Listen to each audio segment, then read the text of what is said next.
Hezký den, dámy a pánové, vítám vás zpátky na CZECH CYBER TV. Dneska jsem si pro vás připravil takový malý teaser na konferenci Qubit Conference Prague 2026. Tahle akce se koná pod záštitou Národního úřadu pro kybernetickou a informační bezpečnost a CZECH CYBER TV je také mediálním partnerem. A u krátkého teaser rozhovoru dneska vítám Domagoje Mariće. Domagoj Marić, welcome to the CZECH CYBER TV. Thank you. Ahoj Stanislave, and thank you for having me. So you will be one of the speakers on the conference. Can you tell us a little bit about yourself and what do you specialize in? Yeah, sure. So, my name is Domagojem Marićem. I'm coming from Croatia and from a company called Pontis Technology. Currently, the company is in the process of being rebranded and merged with our a sister company from New Zealand, so it's soon going to be called Pontiva. But for now, I'm going to tell you about Pontis Technology. I work there as the customer delivery manager, which means that I monitor the work of 25 AI engineers in our AI team. So the process planning, project planning, stakeholder management, coordination between teams from 3 different continents and all over the earth. And that's pretty much it from the coordination and manager side.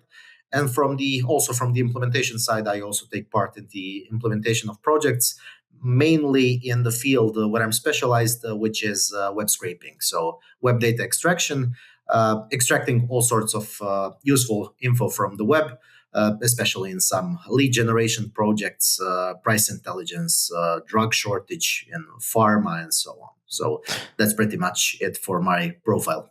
Awesome. Thank you. What will you be speaking about in the conference? Can you give us a little teaser? No, yeah, sure. Don't say too much. The subject of the talk is the dead internet theory, which is in some sense a meme nowadays and a conspiracy theory online. But then again, nowadays in the age of generative AI, where we have all sorts of AI generators with visual content, text content, video content, especially nowadays, the line is very blurred between what's scammy and malicious and what's just fun and entertaining. So the dead internet theory states, of course, that the majority of the traffic online is bots, so that we as human users are in the minority nowadays. And some statistics also say that it's confirmed nowadays.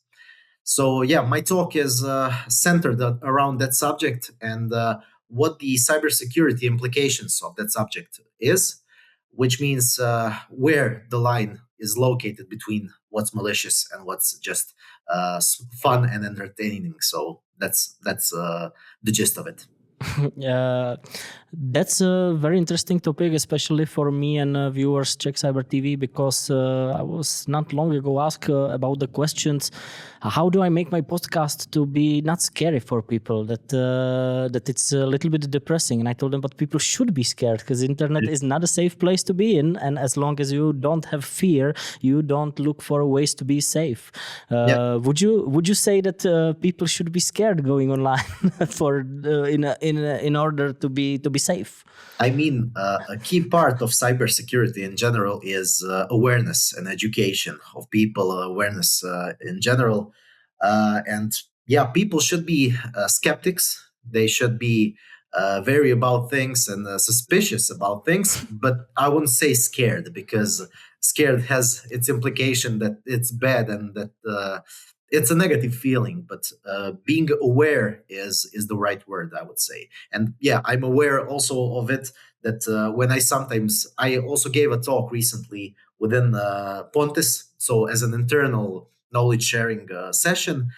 And I've seen that people become depressed after the subject, because it's just like when I talk about the state of the internet, and when you look at how the internet looked like 20 years ago, and you remember the times where YouTube had the broadcast yourself slogan, and Google was as pure as it gets, no ads, no portal litter, as they said. And now when you look at it, how it looks like today, everything's solved, everything is SEO approved. And then you just you get a bit depressed, to be honest. Yep, That's how it is. It's not that fun anymore. Yeah, and definitely AI didn't help the case much. We can maybe speak or start this topic of AI with something concrete. Have you seen not long ago, I think a few weeks ago, the news that the AI agent wiped the production database of the company, I think in the US? Yeah, I've heard about it. Is it one of the topics that you like to dive in, or does it show the dangers of tomorrow or of today? Yeah, it isn't a topic for the dead internet theory, but it certainly is a very important topic and a very important case study, I would say, for what not to do in AI deployment and AI adoption, I would say. And it's a great lesson where you can see how important human-in-the-loop systems are. And it's also something that, especially around here in our parts of Europe, of course, where we have the European Union and the upcoming AI Act, which will take effect, I believe, in August of this year, they also promote transparency, they promote compliance and human-in-the-loop systems, so that everything is monitored and that in each step of the way, a human can interact with the system and monitor how it goes. And that specific use case was a great lesson of what can happen if you do not have such a mechanism to control it. So, but it's also, I mean, it's common sense if you're going to put your system, which can do some decision making and do some actions around your whole system of or around your code base, then it's of course common sense to have some controls. But yeah, then again, I believe that it's better to learn from other people's mistakes than from your own. Yeah, definitely. Coming back to the topic closer to what you're going to be speaking about on Qubit Conference Prague, because a lot of times I'm also speaking about exactly the depressing state or the bad stuff that is on the internet. But if we look in the future, do you see a way for internet to get better in the future, or is it just a highway to hell? I mean, it's not that grim. It's not black or white. I would say we are somewhere in a gray zone as for the current state. And yeah, that's pretty much the last section of my talk. What can we as data experts or cybersecurity experts, what can we do to combat the dead internet and to combat bots and malicious uses of bots? And yeah, it's more of a question than an answer.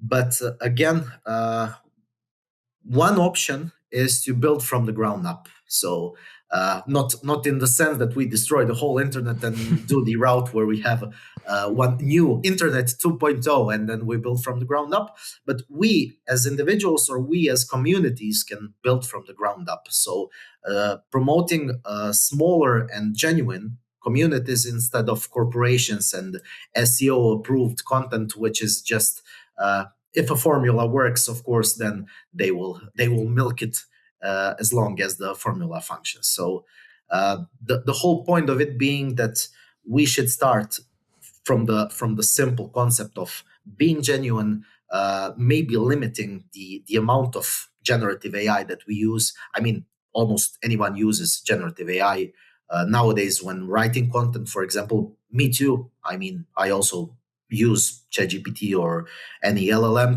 to help me with some work, but maybe instead of using it just as a finished product, so what it spits out you will publish at an instant, maybe just use it as an inspiration instead, and then build upon it. So build as the next level from what you got from the AI generated content. So that's maybe one step. And then again, as experts, as data experts, cybersecurity experts, monitoring how the internet functions and what the amount of bot traffic nowadays is, and of course some mechanisms to restrict some malicious and bad bots, of course. Coming back to the topic of AI, the more I interview companies, I see the need to somehow implement AI, and not necessarily based on some real problem that I want to solve through it. So basically, it seems to me like this FOMO, like fear of missing out, that everybody around me is building something with AI. I need to build something. But have you seen some companies implement AI in a wrong way, or is there a wrong way? Is there a right way how to approach this? Yeah. I mean, there definitely is. I can tell you that there definitely is a FOMO here, or it's just like people and companies treat it like some marketing value. So if my company to the right had some AI, we need to have some AI or we're falling back. And then you get to the concept where they have a smart solution, but they do not have a problem. And then you're looking for a problem to put your solution on it, and not vice versa. So it should be definitely the other way. So if you have some pain points, if you have some problems as a company, as an individual, you can also start as an individual. If you have some repetitive tasks or you need some inspiration in your everyday tasks, then maybe try with small steps, with baby steps, then try using LLMs, try using some AI tools that are out of the box and ready from the market to use in an instant. But then again, you can think bigger. If you have such problems within your company, if it's something that's bothering you and that can be automated, optimized, made better, then of course you're looking at the solution. And the solution also must not be or may not be an AI solution. Sometimes it's just some automation which is rule-based. It may be just a digitized version of a system which you're doing by hand. So it may not be an AI solution, but it may be an IT solution. So just a development project which can be a lightweight project to make something better. Awesome. Thank you so much. I hope we teased the people enough to attend your talk. Can you just tell us in the end when they can see you on a Qubit Conference Prague? When I believe it's on the 19th of May in the afternoon. I don't know the exact time, but it's somewhere in the afternoon. Okay, so if you are attending Qubit Conference Prague, check it out and check also other talks, which will be the interesting topics, based on the interesting topics also. Thank you so much for your time, and I cannot wait to meet you in person there. Thank you. See you there. See you. A vám taky děkuji, že jste dokoukali. Pokud se účastníte konference Qubit Conference Prague, která se koná pod záštitou Národního úřadu pro kybernetickou a informační bezpečnost, tak se tam určitě uvidíme. A do příště, jako vždycky, klikejte bezpečně.